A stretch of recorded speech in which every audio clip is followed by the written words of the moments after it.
and gentlemen, RVB Shard here with a little informational video. I'm getting quite pissed off. Recently I just released a rant video saying I had a bit of disdain for the PS3. Well, I'm sick and tired of having fanboys fucking piss at me. You know, getting messages saying, oh, you just hate the PS3 because you've never played it. I've played it. I'm not impressed. And just to prove that I'm not a fanboy and all, I'm going to just give you a little rundown of both systems. I'm not going to include the Wii because the Wii really isn't, you know, a next-gen console. It's interesting, yes, but not next-gen. The 360 and the PS3. Now, first off, I'm having all these people say, oh, you can't really compare the systems because, you know, like, one of them was released, like, 2 years after the other. That's bullshit. The 360 was released in late 2005. It was released in November 2005. And the PS3 was released not 6 months after that. It was released less than a year. It was released in spring 2006. So you're looking at second quarter or first quarter 2006. It was released. And this is after they delayed it. Now, if you think they're delaying a console, you would think they would have put some improvements in it, but I'm yet to see those. Now, I own a 360. I own a Wii. I've also played PS3. The reason I've played a PS3 and I don't own one is for the simple fact that I'm not shelling out $600 for this fucking monstrosity. Now, the problem I have with the PS3 personally is that the PS3 was making all these promises and promising the world and next-gen gaming, and it hasn't delivered. It has very little games, and I'm quite irritated about that because, I mean, the system did have promise for me because I had a PS2 and I fucking loved that machine. I used to play Devil May Cry all the time. But the problem is all the games that everybody's waiting for is exactly that. You're waiting for them. Every bad comment I have had is about people mentioning future potential of this machine. The machine shouldn't have to rely on future potential. It should have had a fucking knockout starting run.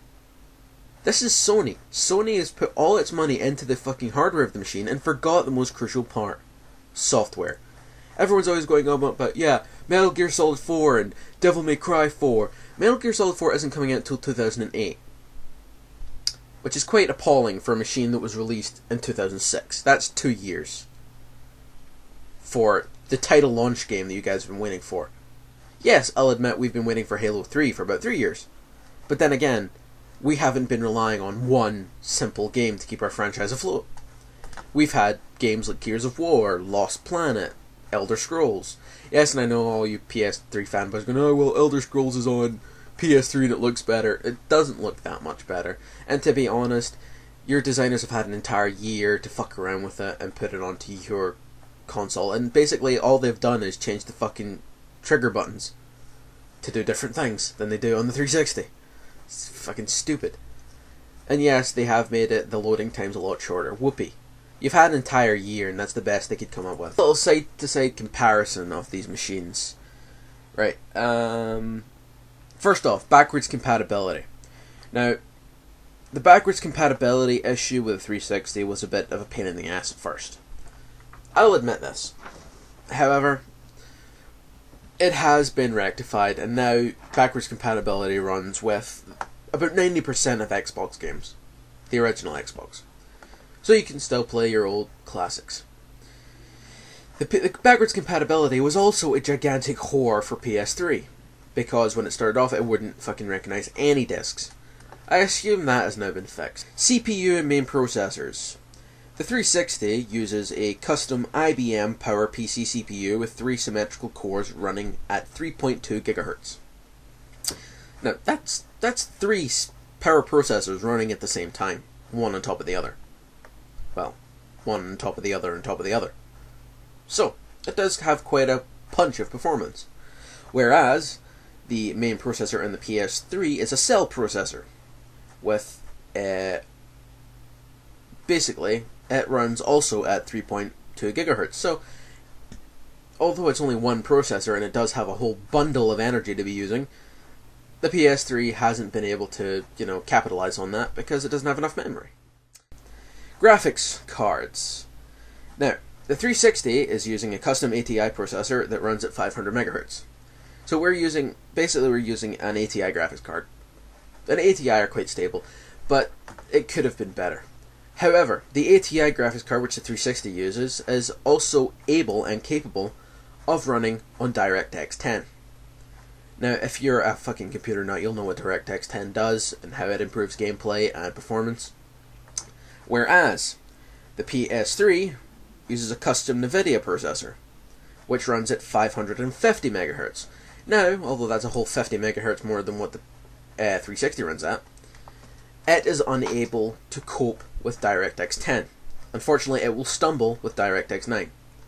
So, programming for the PS3, although you are all waiting for future developments, will be rather stunted, whereas the 360 will leap forward.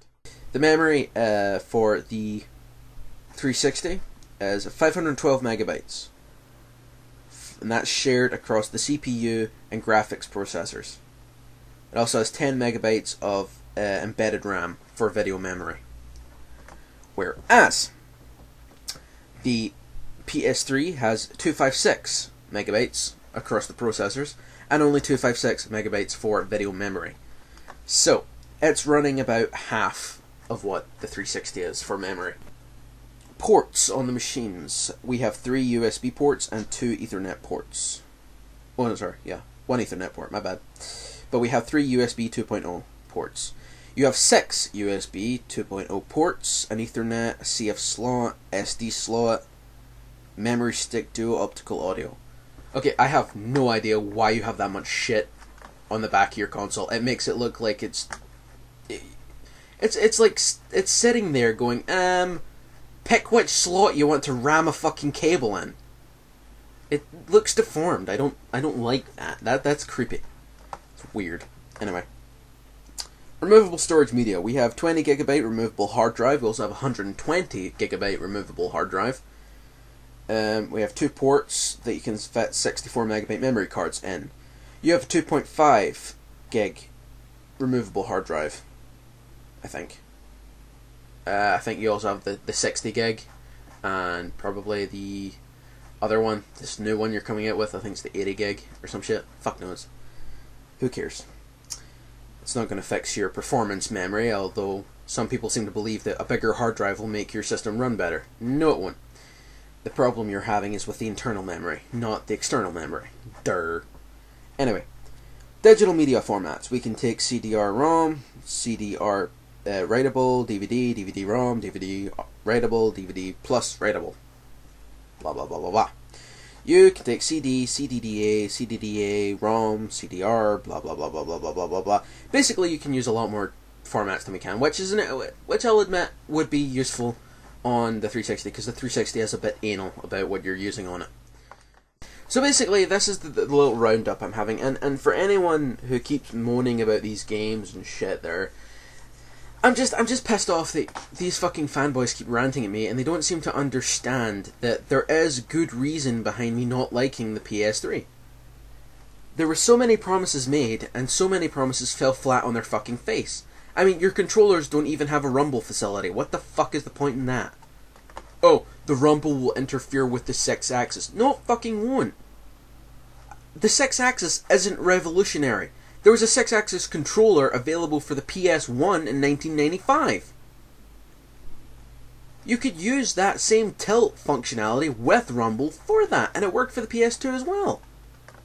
There's a video on YouTube of a guy displaying that. You can fucking watch it. PS3 have just fucking went and screwed up. So, yeah. That's pretty much my comparison of these two machines. You can make up your own mind. But, personally, and professionally, I'm not going to go with the PS3. I'm not going to buy one. I'm not going to waste fucking $600 or £400 on a machine that, in my opinion, is lacking greatly in the area of content. I mean, they shoved so much hardware in that fucking thing, but it has 0 games, and none worth it. I mean, the games that you guys have got released, like Oblivion and Graw 2, they've all been in development. They've all been out for the 360 for a while. I mean, who waited a fucking year to play Oblivion on a PS3? No one.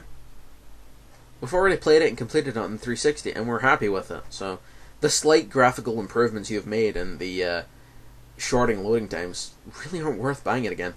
Besides that whole thing about content, yeah, you get the Knights of the Nine, you don't get Shivering Elves, you don't get the Spell Tomes, you don't get Frostcrag Spire, you don't get the Thieves' Den, you don't get the Vampire Lair, you don't get the Horse Armor, you don't get any of the extra content that we have. So, big whoop. Anyway, that's me. Make up your own mind. Choose what machine you want. Stop bitching at me, because I've made my opinion quite clear. Don't like it, go fuck yourself. I have more important things to do. Yeah.